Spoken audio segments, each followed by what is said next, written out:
Welcome, Whiskey Vault. I'm Daniel. Rex. This is going to be a gift from Andre Burke, magnificent bastard. Andre Burke, you magnificent bastard.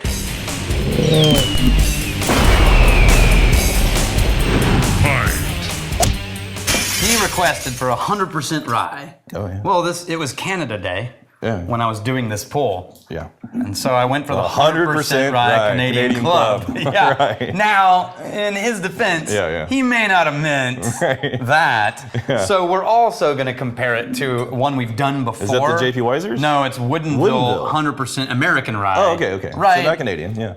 Just because to give him a little something different than Canadian Club. Yeah, fair enough. Plus, it'll give us something to try it against. So what's the mash bill of the standard Canadian Club? Well, I don't know. Okay. But they use... Canada does this thing where they use column still and pot still. Yeah. They age them separately sometimes. Sometimes they barrel blend, where they blend the new make, then barrel it. Yeah. Right? So it's like a mash bill, only all the parts of the mash bill have been distilled separately. Okay. Right? And then they blend afterwards too. So the Canadian whiskey is a ton of blending. Right. At every level of the process. So I haven't noticed this. You know the one thing I don't want out of this? Metallic vanilla. Yeah. Well, here's the good thing. Yeah. They are pulling this from Alberta distillers. Okay. Same owners, right? Yeah. Beam Suntory, I think. Anyway, so they bought 100% rye from Alberta distillers, which distills 100% rye. Yeah. And that became the Canadian Club 100% rye. Okay. Here we go. It's thin. Yeah. It's vanilla. Yeah. I haven't tasted it yet. Their barrels use new oak, used oak, and previous whiskey oak. Okay. New oak, used oak, previous whiskey oak. Fair enough. Yeah. Okay. It's more vanilla than that herbal rye, man. Canada can find consistently a very, very specific kind of vanilla. Yeah, it sort of washes out a little bit on the lower budget. Like this is a $20 bottle of whiskey. Okay. Right. Well, there's some oakiness. Oh, it just drinks like water. Water, yeah. I mean, almost hard to find a whiskey flavor. It's compared to everything we were just drinking. So we're talking about like actual rye. Yeah. Right? Not like rye. Right. Same way that Basil Hayden trademarked toast. Maybe this doesn't really mean anything. I am so not getting anything remarkably rye. No.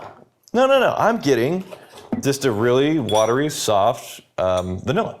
Okay, I'm going to do two comparisons. It's not, but the thing that I was specifically calling out, a metallic vanilla, it's not quite metallic, but it's threatening to be. All right, try this one. This is the Canadian Club 1858, which is their other budget release, right? That's more metallic vanilla. Yeah. So at least there's that. Yeah. I guess. Yeah. Okay.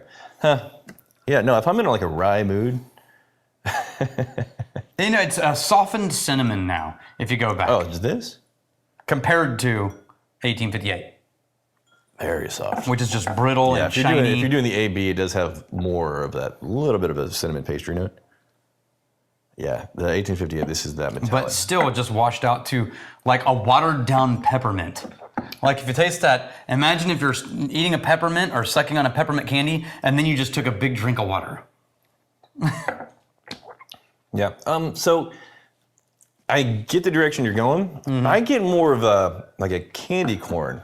Yeah, I can see that. Caramel candy corn kind of quality to it with the vanilla that's not quite metallic. Metallic is more in the 1858 for sure. Yeah. All right, let's see what the Woodinville. Both are pretty thin. This is got some Washington dust on that bottle, man. Grain to glass, 100% rye. Washington State. Typically, I would want a little bit more distance from what we just drank, but the finish is just gone. Yeah, it's gone. Nothing to wait for. Yeah, it's been gone a while. There's actual, herbal. And the waxy oak. Yeah. Oh, okay, man. And then a cherry spearmint? Yep. Okay. Yeah. And then, there was something right on the edge.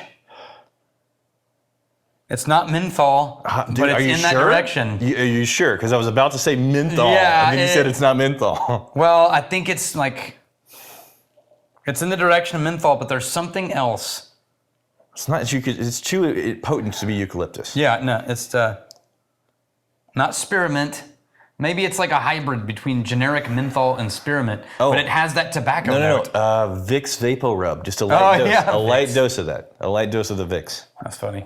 which is a very intense note, which is a little thread in here.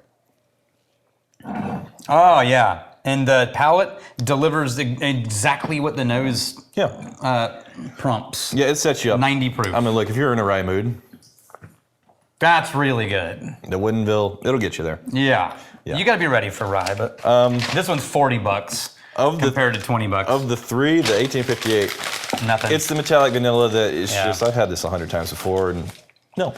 This, though, it's not metallic, but it is a pretty simple watery vanilla. It is. Okay. Still the same kind of character Just almost just right on the edge. every time. We got the Daryl Smith 4204. What is the appeal of single barrel releases? Variation. If a barrel is good for around 300 bottles, about 250. If you're fortunate. Yeah. Like we're getting 40 bottles out of a barrel that we were hoping for 250. It's a rough game, I mean. Even if you find that bottle from a barrel that just blows you away, the chances of finding it again are slim. Yeah, but that's Is it the fun. thrill of the hunt? Is it finding a release that fits your taste and then exploring all the variations of it? Yes. Yeah. You answered your own question, which is that on single barrels, it's an adventure. Mm-hmm. And you only take that adventure in a whiskey, typically, that you already know you like. Yeah, it's kind of like if you fall in love with a particular song, like this is speaking to my soul, and then you'll have like covers and there'll be like a remix, and it's like you'll find those pieces that are familiar, that you really enjoy, but there's definitely a different angle of A approach. new nuance. Yeah. A really good cover band is kind of like a single barrel variation of a song you love. Reika 63, Daniel misses. This never happens, I swear. That's never happens. I never miss. Maybe it's the weight. Maybe if just I do the all wad? of them together. Now you're sacrificing the aerodynamics. Oh, yeah. Yeah. Going for... Going the distance, you're going for speed. He's going the distance. He's going for speed. That was it. He made it. He's all alone. All alone. Yeah. No, it was clean. It was just right down the middle. Yeah. Off the backboard into the can. And that's pretty good form, actually. You need a stack of just paper. Yeah, just wads. like, you know what those muscle guys used to like tear phone books? Just hucking phone books over there. Thunk. I mean, honestly, it's kind of joking, but you may be onto something because hitting that with something with enough weight. Oh, yeah. Like a phone book. It just boom. Yeah, when something's so light though, it's hard to get the One right. wrong bounce and it just flicks off in the wrong direction. Yeah. Okay, here's to fighting, stealing, and drinking. If you fight me, fight for a friend. You steal, may you steal your liver's heart. And if you drink, may you drink with us. us. I was still So drunk right losing now. my footstep. Canadian whiskey made him drunk.